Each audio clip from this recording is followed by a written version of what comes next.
get to Ford. American-bred Ford now on the hunt for real estate, possibly outside the U.S. Ford announcing it is going to move the manufacturing of its Focus and its C-Max from Wayne, Michigan to a new location in Ford didn't run, it stayed. It invested in American factories, paid American workers, and believed that loyalty to the country was still rewarded. That belief just cost the company $2.5 billion.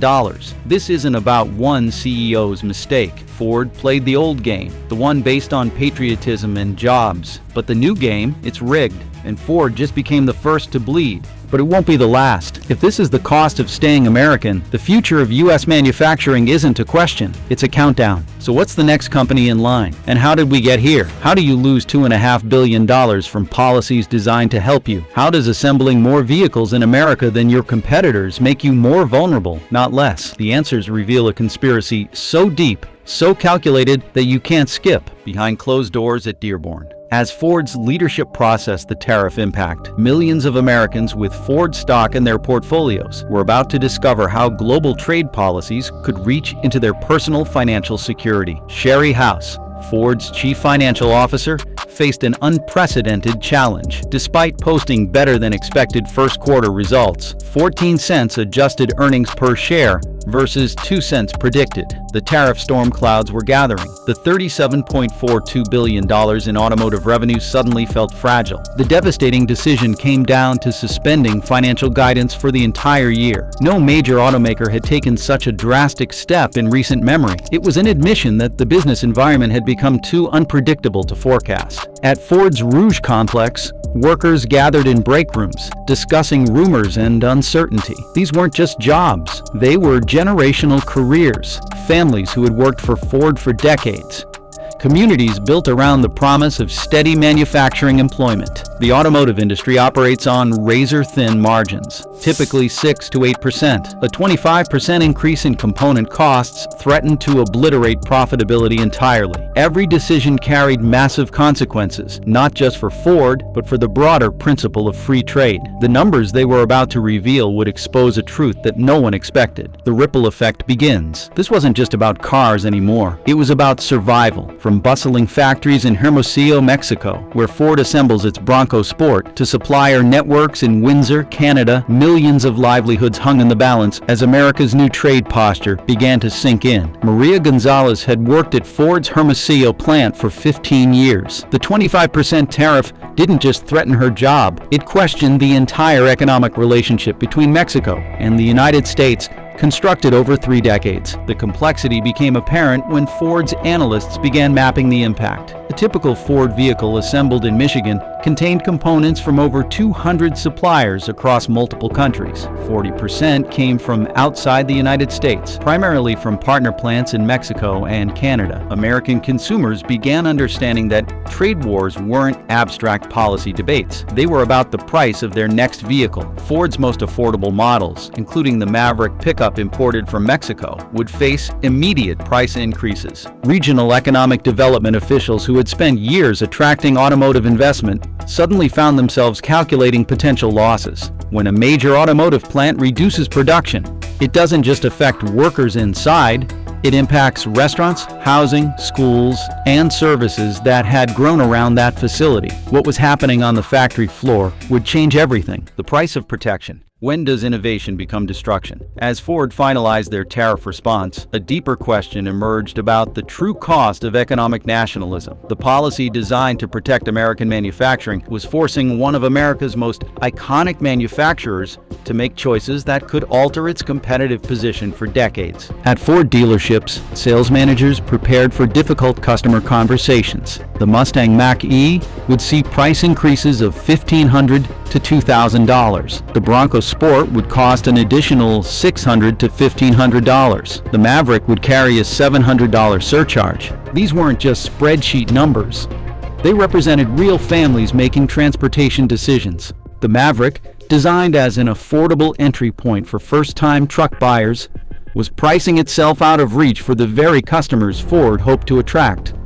Ford's innovation pipeline, carefully planned investments in electric vehicles and autonomous technology, suddenly faced scrutiny. The company had committed over $11 billion to electric vehicle development, but the tariff impact threatened to divert resources from future technology to managing present crisis. The philosophical battle between protectionism and free trade was playing out in real time with real consequences. Economic nationalism promised to restore American manufacturing supremacy, but interconnected modern manufacturing meant protection could quickly become isolation. Now, the entire industry was about to discover that the real battle had only just begun. We cut through months of media spin and political rhetoric to show you the actual financial damage and strategic responses happening behind closed doors. You just received unfiltered analysis that exposes what's really happening to American manufacturing. Subscribe if you want truth instead of headlines. The price adjustment gambit. What happened next would alter the global economy forever. Within days of the tariff announcement, Ford's pricing committee faced an impossible calculation. Every model imported from Mexico would need immediate price adjustments. But the marketing team warned that aggressive increases could destroy customer loyalty built over decades. The numbers were unforgiving. The Maverick pickup, specifically designed as an affordable entry point, would cost customers an additional $700. These weren't just pricing decisions. They were cultural statements. Ford had built its reputation on accessible transportation, putting America on wheels with affordable vehicles. The Model T's promise of mobility for the masses was being tested by trade policy designed to protect American manufacturing. Dealership owners across the country received the pricing updates with growing anxiety. Tom Rodriguez, who owned 3 Ford dealerships in Texas, had already committed to inventory orders based on previous pricing. His customers, many of them working-class families attracted to Ford's value proposition, would now face sticker shock that could drive them to competitors. The timing couldn't have been worse. Ford had launched an aggressive employee pricing campaign from April 3rd to June 2nd, offering customers the same discounts available to company employees. The promotion was designed to maintain sales momentum despite economic uncertainty, but the tariff-driven price increases threatened to undermine the entire strategy. Marketing executives worked frantically to craft messaging that would explain the increases without alienating customers. How do you tell buyers that their vehicle costs more, not because of improved features or quality, but because of trade policy? The challenge was selling protection as a benefit when customers would pay the price. Behind closed doors, everything was different. The China export halt. The middle class wasn't just squeezed, it was targeted. While American consumers faced higher prices, Ford's global strategy was collapsing on the other side of the Pacific. China's retaliatory tariffs, reaching as high as 150%, had made Ford's American-built vehicles prohibitively expensive in the world's largest automotive market. Casualties were immediate and symbolic. The F-150 Raptor, Ford's premium performance truck, and a statement of American automotive capability, could no longer compete in China. The Mustang, perhaps America's most iconic sports car, faced tariffs that priced it out of reach for Chinese enthusiasts. The Lincoln Navigator, representing luxury American craftsmanship, became an unaffordable symbol of trade war collateral damage. Jim Farley's global expansion strategy, built on leveraging Ford's American manufacturing strength, was crumbling. The company had invested billions in building a global brand presence, particularly in premium segments, where American vehicles commanded respect and premium pricing. Trade war retaliation was systematically dismantling these carefully constructed market positions. Chinese dealership partners, who had invested their own capital in Ford facilities and inventory, found themselves abandoned by economic nationalism. These weren't just business relationships, they were cultural bridges built through commerce, connections that had taken years to establish and could be destroyed overnight. The human cost extended to American factory workers, whose overtime hours had depended on export production. The Dearborn truck plant, the Kansas City assembly facility, and the Louisville factory had all benefited from export orders. As international sales evaporated, so did the extra shifts and premium pay that had supported thousands of American families. Ford's competitors watched carefully. European and Korean manufacturers, less dependent on American production, sensed opportunity in China's retaliatory stance. Every market share point Ford lost to trade war complications could translate into permanent competitive disadvantage. Across the ocean, rivals were watching. The mitigation offensive. How does an industry giant fall? One decision at a time. But Ford wasn't surrendering without a fight. The company's supply chain engineers, working around-the-clock shifts, began implementing creative solutions that would reduce the $2.5 billion tariff impact by $1 billion through operational ingenuity. The most ingenious workaround involved bond carriers, specialized transportation that could move vehicles from Mexico to Canada before entering the United States, technically avoiding direct import tariffs. This wasn't just logistics, it was economic chess played at the highest level. Ford's supply chain had become a strategic weapon in the trade war. Production scheduling optimization became crucial. By carefully timing component deliveries and assembly sequences, Ford could maximize United States-Mexico-Canada agreement compliance while minimizing tariff exposure. Every percentage point of regional content mattered when calculating duty obligations. And on the financial side, the company's engineers worked wonders of their own. By restructuring supplier relationships, adjusting payment terms, and optimizing inventory levels, Ford found ways to absorb cost increases without immediately passing them to consumers. These weren't permanent solutions, but they bought time for longer-term strategic adjustments. Plant managers received new mandates to maximize efficiency and reduce waste. The Rouge complex launched ambitious productivity improvements, squeezing additional value from every manufacturing hour. These emergency measures demonstrated Ford's operational flexibility, but also revealed how thin margins had become, and the consequences would ripple across continents. The guidance suspension shockwave. What if the biggest threat wasn't foreign competition, but domestic betrayal? When Ford announced the suspension of its 2025 financial guidance, it sent shockwaves through every pension fund, retirement account, and investment portfolio that had believed in American manufacturing. The original projections, $7 to $8.5 billion in earnings before interest and taxes, $3.5 to $4.5 billion in free cash flow, suddenly became meaningless. Sherry House faced investor calls where decades of financial credibility hung in the balance. How do you explain that government policy designed to help your industry might destroy it? Pension fund managers across the country scrambled to reassess automotive sector exposure. Teachers' retirement systems, municipal employee funds, and individual investors who had backed Ford's American manufacturing story watched nervously as uncertainty replaced predictability. Competitive implications were immediate. General Motors, facing similar tariff pressures but with different supply chain vulnerability, saw opportunity in Ford's crisis. Market share battles that had been fought on product features and brand loyalty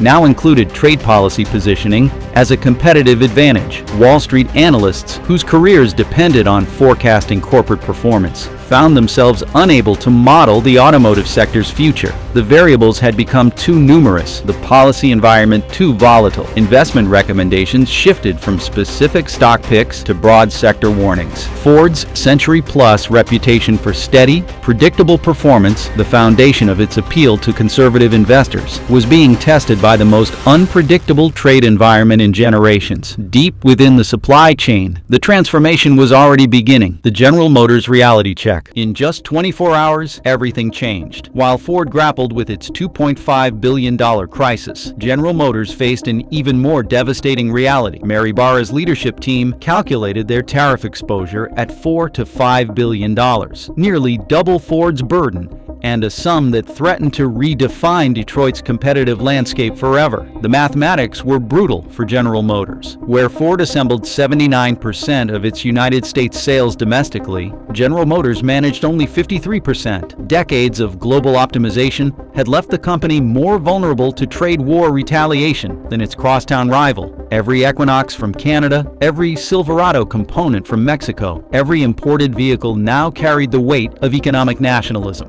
Barra, who had navigated General Motors through recalls, bankruptcies, and industry transformation, faced her greatest challenge yet. The company's integrated North American manufacturing strategy, celebrated as efficient and cost-effective, had become a liability overnight. Shareholders who had supported global supply chain optimization now questioned every strategic decision made over the past decade. The competitive dynamics were shifting in real time. Ford's relatively stronger domestic manufacturing position, previously seen as inefficient compared to General Motors' global footprint, suddenly looked like strategic brilliance. Wall Street analysts began revising their recommendations, favoring companies with higher domestic content ratios. Union leaders at both companies found themselves in impossible positions. The United Auto Workers had negotiated contracts based on production volumes and employment levels that assumed continued free trade. Now, protectionist policies designed to help their members threatened to reduce overall production as higher prices dampened consumer demand. The rivalry between Ford and General Motors, spanning over a century, took on new dimensions. Market share battles would now include supply chain nationalism as a competitive weapon. Every plant location decision, every supplier relationship, every component sourcing choice would be scrutinized through the lens of trade policy compliance. That's when the real plan emerged, the Stellantis struggle. Your retirement savings, they just became a bargaining chip. Stellantis, the multinational corporation born from the merger of Chrysler, Peugeot, and Fiat, faced a unique crisis as American trade nationalism collided with European corporate identity. The company's global structure, designed to leverage international expertise and efficiency, had become a target in the new economic reality. The Jeep brand, perhaps America's most patriotic automotive symbol, found itself caught between competing nationalisms. Vehicles that embodied American off-road capability were increasingly built with international components and global supply chains. The cognitive dissonance was stark. How do you sell American automotive heritage built with global manufacturing reality? Stellantis executives in both Auburn Hills and Amsterdam struggled to navigate the cultural and economic complexity. European shareholders questioned American market exposure, while American dealers worried about explaining foreign ownership to patriotic customers. The company's multinational identity, once seen as a strength in global markets, became a weakness in nationalist trade policy. The Ram pickup truck, competing directly with Ford's F-150 and General Motors' Silverado, faced particular pressure. Built in Sterling Heights, Michigan, but dependent on suppliers across North America, the vehicle represented the complexity of modern manufacturing that trade policy struggled to address. Brand loyalty, built over generations of American automotive history, faced its greatest test. Chrysler customers who had supported the company through bankruptcy and foreign acquisition now questioned whether their loyalty aligned with new trade realities. The emotional connection between American consumers and American brands was being tested by global economic forces. Following Ford's lead,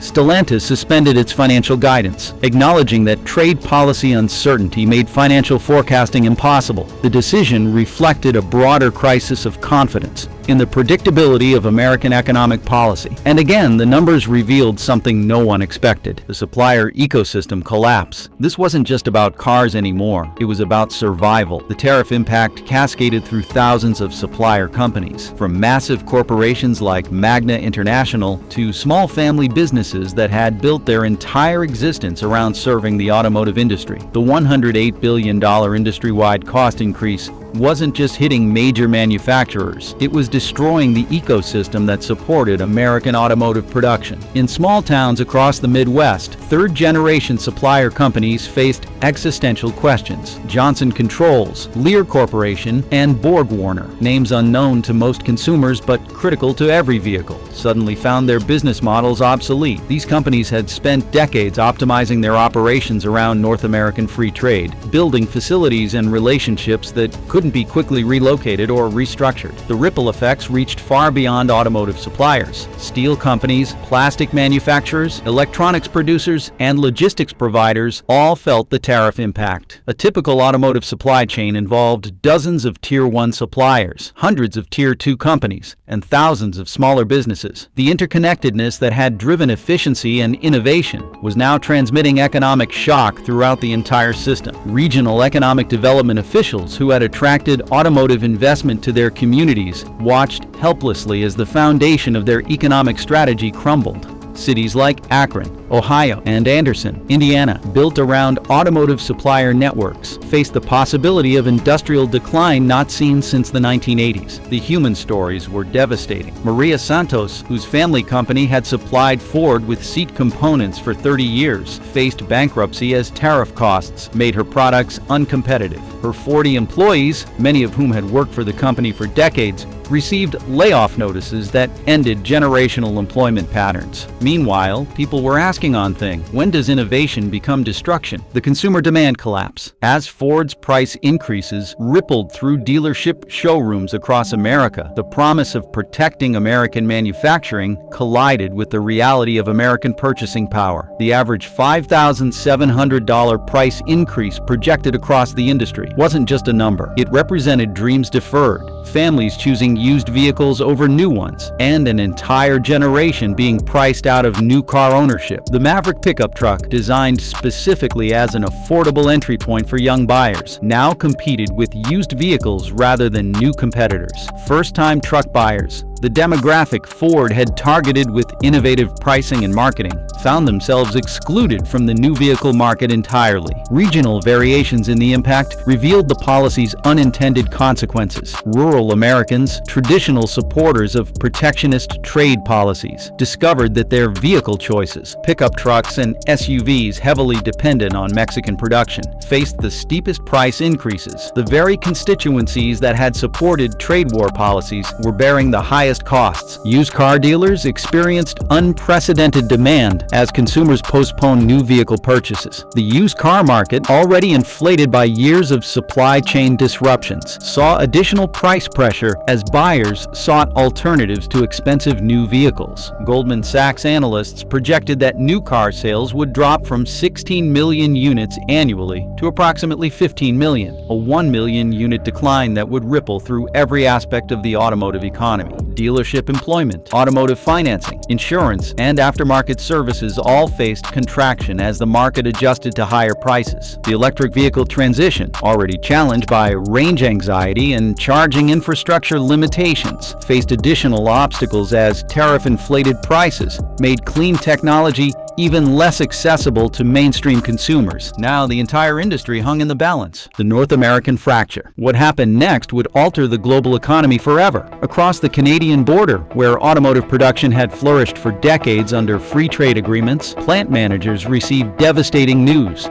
Ontario's 1.3 million vehicle annual production capacity faced systematic dismantlement by American trade policy. The Ford Oakville plant, already closed since 2024 for electric vehicle retooling, saw its 3,200 displaced workers facing extended unemployment as the company reassessed investment plans. What was supposed to be temporary shutdown became indefinite closure as tariff uncertainty made major capital expenditures too risky. General Motors announced 700 layoffs east of Toronto, eliminating one production shift at its Chevrolet Silverado plant. The company's statement was blunt, changing market focus to serve Canadian consumers rather than export to the United States. Decades of continental integration were unraveling in real time. In Windsor, Ontario, where automotive manufacturing had supported entire communities for generations, local businesses began closing as economic uncertainty spread.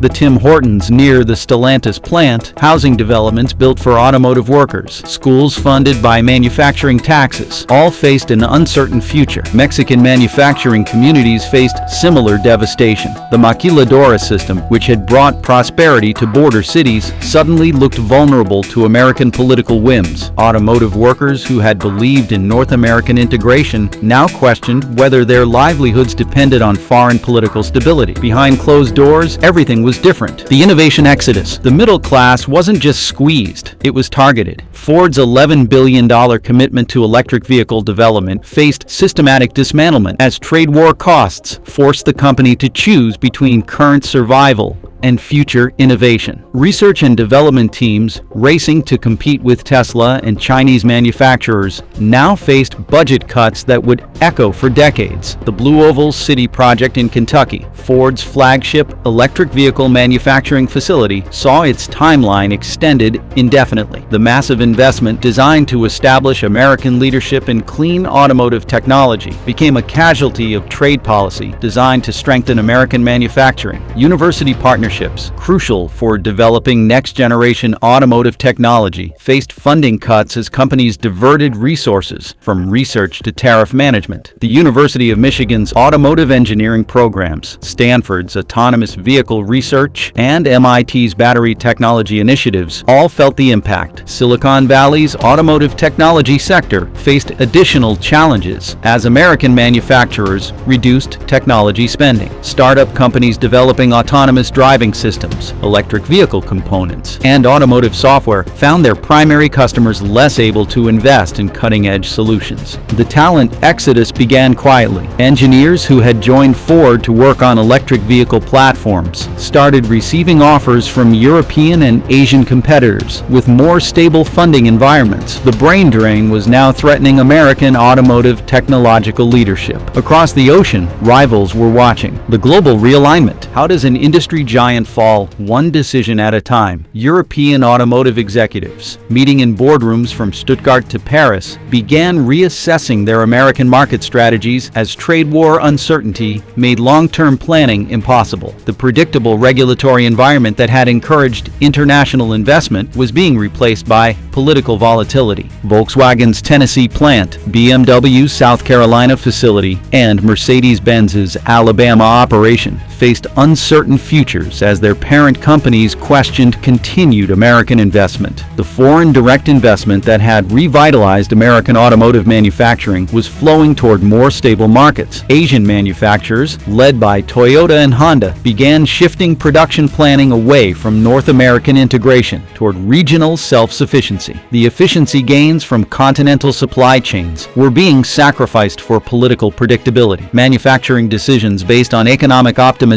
now prioritized political risk management. China's automotive industry, the intended target of American trade policy, accelerated its domestic market development and alternative trade relationships. Every American automotive export lost to retaliatory tariffs was being replaced by increased Chinese domestic production or imports from non-American sources. European Union officials, initially supportive of maintaining transatlantic trade relationships, began prioritizing alternative partnerships as American policy unpredictability made long-term agreements impossible. The consequences would ripple across continents. The uncertain future. What if the biggest threat wasn't foreign competition, but domestic betrayal? As Ford's executives surveyed the wreckage of their global strategy, a deeper question emerged about the true cost of economic nationalism. The policies designed to make America great again had systematically undermined American global competitiveness in ways that would take decades to repair. The automotive industry that had put America on wheels, that had won World War II, that had symbolized American industrial might for over a century, faced its greatest existential challenge not from foreign competitors, but from domestic policy. Consumer behavior was changing permanently. Families who had postponed vehicle purchases due to tariff-inflated prices were discovering alternative transportation options. Car-sharing services, public transportation, and extended vehicle ownership cycles were replacing traditional automotive consumption patterns. Financial markets began pricing in permanent trade war scenarios. Automotive stocks, once considered stable value investments, became speculative positions dependent on political developments rather than business fundamentals. Pension funds started reducing automotive sector exposure as uncertainty replaced predictability. The next generation of automotive executives faced career choices that previous generations couldn't have imagined. Should they commit to American companies facing political constraints or seek opportunities in more stable international markets? Ford's stock price, battered by months of uncertainty, reflected investor recognition that the company's future future depended more on political decisions in Washington than business decisions in Dearborn. The free market capitalism that had built American automotive dominance was being replaced by political capitalism, where government policy determined corporate success. Deep within the supply chain, the transformation was already beginning, but whether it would strengthen or destroy American manufacturing remained the trillion-dollar question. What do you think? Let's know in the comments. Thanks for watching, and I will see you there.